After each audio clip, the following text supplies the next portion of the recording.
The inspiration for the name actually happened quite naturally. So my name is Hans Peter Meyer, and I'm talking to David W. David, how do you say your last name? The last name's Wolowidnyk. Wolowidnyk. Yes, it's only 10 letters, so it shouldn't be that scary for you. Right. And we're here at the West. David's the bar manager at West, and David is also, quite recently, June of 2012. Yeah, just at the end of May. Yeah. End of May. Yeah. Winner of the Bombay Sapphire World's Most Imaginative Bartender Award. And I'm asking you, David, to tell me a little bit about that story while you make the award-winning cocktail. Absolutely, I'd be happy to. Well, Bombay Sapphire initially had thrown a competition where it was narrowed down in each region.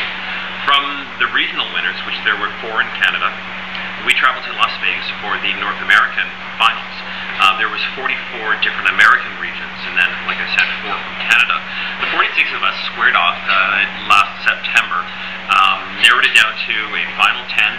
The final 10, we then had a black box competition. I was in the top 10, but I wasn't. So black box. Basically a secret ingredient, a secret ingredient, and that one secret ingredient was the new Bombay Sapphire, which you'll see on our marketplace in October. It's called Bombay Sapphire East, and what they've done is they've taken the normal Bombay Sapphire, which has 10 distinct botanicals, and they've added 2 more. They've added Thai lemongrass and Vietnamese black peppercorn. And so this was the secret ingredient, and we could use anything else that we desired, and they had a beautiful bouquet of every ingredient imaginable.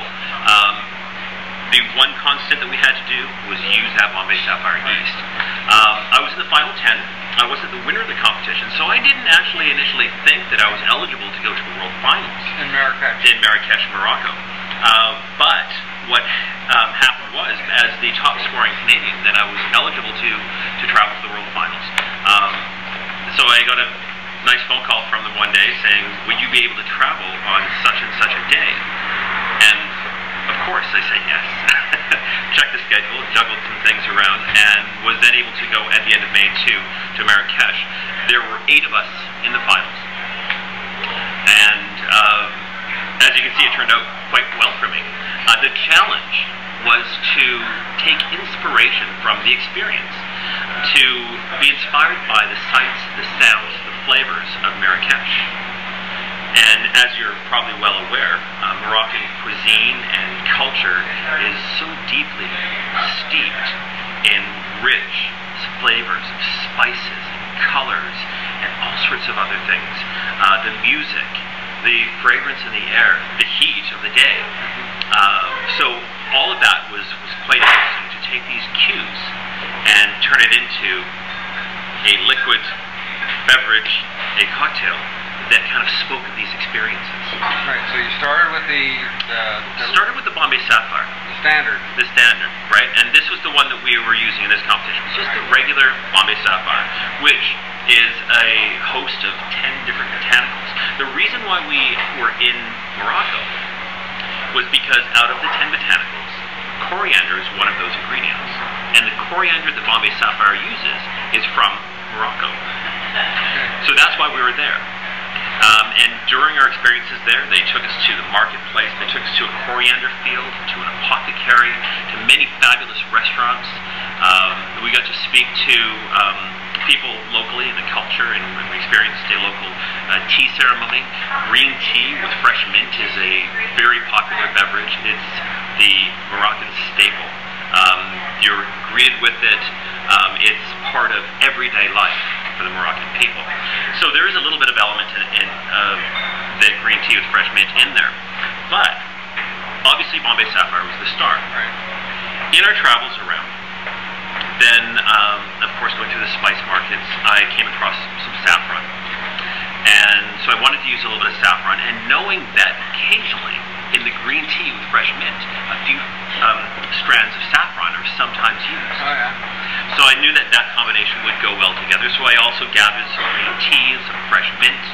When we went to the apothecary, then the young lady that was giving us this wonderful lecture on all the different things in the apothecary put some ginseng in my hand. And so I thought, this is quite naturally an inspiration as well, so I decided to use some ginseng. So the ginseng, being a dry, hard root. In order to extract those flavors and the essences from it, then an infusion was necessary. So overnight, I put the ginseng and the saffron into the Bombay Sapphire, and as you can see, that I'm about to pour from this, there's a wonderful, rich color that comes out of that saffron. Wow. Can I smell that? Absolutely.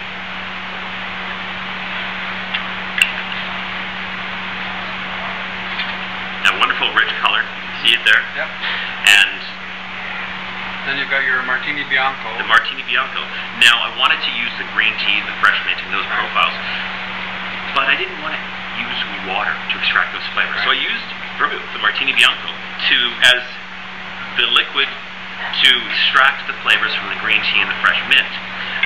So a cold steep was necessary. I didn't want to heat this up, and we'll put 3/4 of an ounce of that in there. Now, those ingredients so far, the green tea, the fresh mint, the ginseng, all kind of brought out a little bit of astringency. And so to counteract that astringency, I've taken a little bit of cinnamon syrup that I had with me and adding in just a touch of cinnamon syrup to pull back from the astringency. What, like about a teaspoon there? Or? It was a little bit less, about half an ounce. You know, just a little bit of a touch there, just to kind of balance it all out. And just before going over, here's another kind of neat story, sidebar. Just before going over to Morocco, I had called up a couple of friends of mine. I'm interviewing them tomorrow, actually. Oh, yeah. Lauren and Jonathan from Kale and Nori. Bitter Sling, they have this line of extracts. And I called up Lauren one day and I asked if she had any thoughts or plans of producing a Moroccan-inspired bitter. And funnily enough, by coincidence, she had just put together a test batch. It wasn't quite ready yet, but by the time that I was driving to the airport, I swung by and stopped at her home, and she put an unmarked bottle into my hand and said, "I hope this works for you. Give it your best shot." And so I took the bitters over with me, with just simply a hand-drawn label on it. She calls it La Marrakech. It's a lemon-based bitter with Moroccan spices. And I'm going to add a generous little portion of this. 3 little squeezes from this eyedropper. So really want those spice notes to come through. Absolutely. And a stirred cocktail. So I'm going to gently stir it with the ice to appropriately dilute and chill.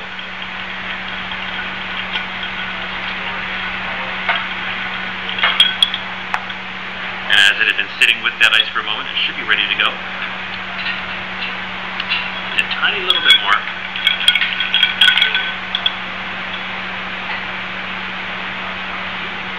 Now, you're probably wondering, well, if coriander was the reason we were there, where's the coriander going to come in? When we went to the field, then I gathered a couple of handfuls of coriander from that field. When I took it back to the hotel, I asked the chef. So the dried seeds. Yes, exactly, the dried seeds.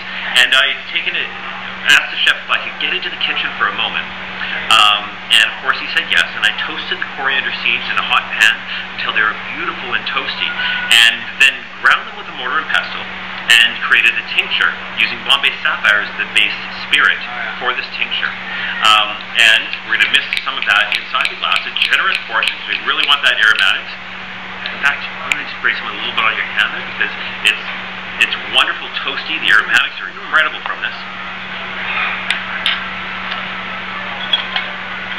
And then we'll pour this in there. By spraying it on the inside of the glass, then I'm able to really focus on the aromatics because it'll be primarily that, but we're not going to be adding too much to the actual liquid base.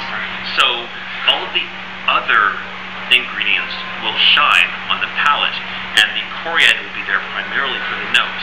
We do that by spraying it into the glass, and a little lemon oil as well over the surface. We're going to spray a little more of the toasted coriander tincture on top, once again for the aromatics, and to garnish it. The inspiration came from the Moroccan flag. When I first arrived and stepped off the plane, walking across the tarmac, I looked up and there was the Moroccan flag there, which is simply a rectangle with a star in the center of it. So I took a little lemon zest and prepared a little star, a representation of the Moroccan flag. And this is called Beldi. The inspiration